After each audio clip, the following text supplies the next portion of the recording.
বাংলাদেশের প্রেক্ষাপটে যে এই যে কার্ডিয়াক সার্জারি হচ্ছে বিভিন্ন ধরনের সেটার যে উন্নয়ন সেই উন্নয়নটা আপনার চোখে আসলে কতটুকু মনে হয় যে বাইরের দেশের সাথে যদি আমরা কম্পেয়ার করি কতটুকু আমরা আসলে অগ্রগতিটা করতে পেরেছি বা উন্নয়নটা করতে পেরেছি?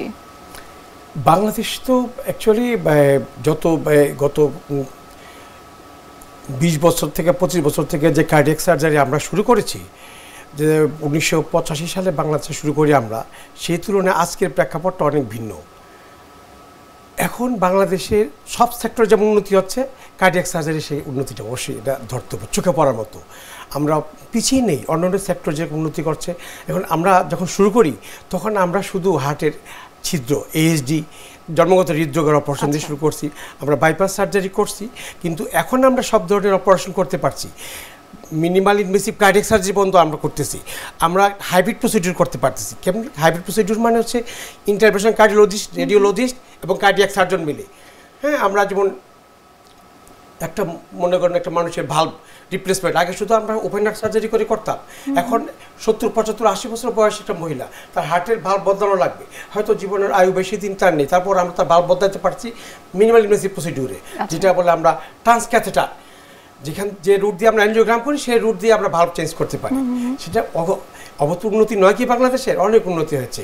মিনিমাল ইনভেসিভ কার্ডিয়াক সার্জারি আরও একটা এক্সাম্পল। মিনিমাল ইনভেসিভ কার্ডিয়াক সার্জারিতে আমরা পেশেন্টের মাঝখানের বুকের হাড্ডি, স্টারনাম বলে যেটা, সেটা না কেটে সাইড দিয়ে, বুকের সাইড দিয়ে দুইটা রিবের মাঝখানে স্পেস কেটে অল্প 7 থেকে 8 সেন্টিমিটার কেটে আমরা অপারেশন করতে পারি।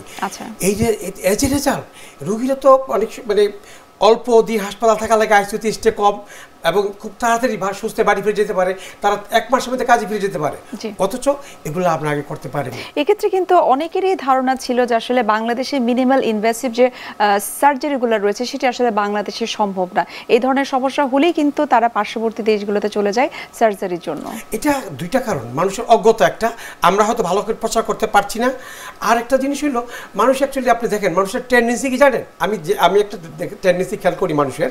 কলকাতার মানুষ বোম্বেতে যায় অপারেশন করার জন্য, বোম্বের মানুষ দিল্লিতে যায়, মানুষ বলছে আমার এখান থেকে ভালো হচ্ছে না। কিন্তু আমরা যে শুরু করেছি বাংলাদেশে, কিন্তু আপনার MICS অপারেশন অনেকদিন হতে শুরু হয়ে গেছে। আমরা অলরেডি বাংলাদেশের বিভিন্ন হাসপাতালে, আপনি জানেন মনে হয় যে বাংলাদেশে সরকারি বেসরকারি মিলে 32টা কার্ডিয়াক সেন্টার আছে। এই সেন্টারের মধ্যে মনে করেন মোর দেন 20% সেন্টারে আমরা মিনিমাল ইনভেসিভ কার্ডিয়াক করতেছি।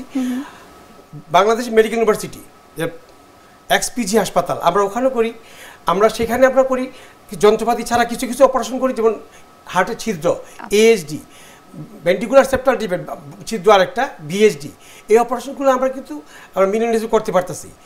ঠিক আছে, আমরা বাংলাদেশে MICS হচ্ছে বিভিন্ন হাসপাতালে, যেমন আমি প্রাইভেট সেক্টর রুবান হাসপাতালে করতেছি, এখানে আমরা শুরু করব, এবং বিভিন্ন স্কোয়ার হাসপাতালে করতেছে, হার্ট ফাউন্ডেশন ওরা করতেছে, তারপর ঢাকার বাইরেও কিছু সেন্টার আছে ওনারা করতেছে। অর্থাৎ সরকারি বেসরকারি সব হসপিটালে এখন আপনি যেটি বললেন যে কমপক্ষে 32টা কার্ডিয়াক সেন্টার তৈরি করা হয়ে গেছে এবং সেখানে কার্ডিয়াক সার্জারির মতো এই সার্ভিসগুলো আপনারা দিচ্ছেন।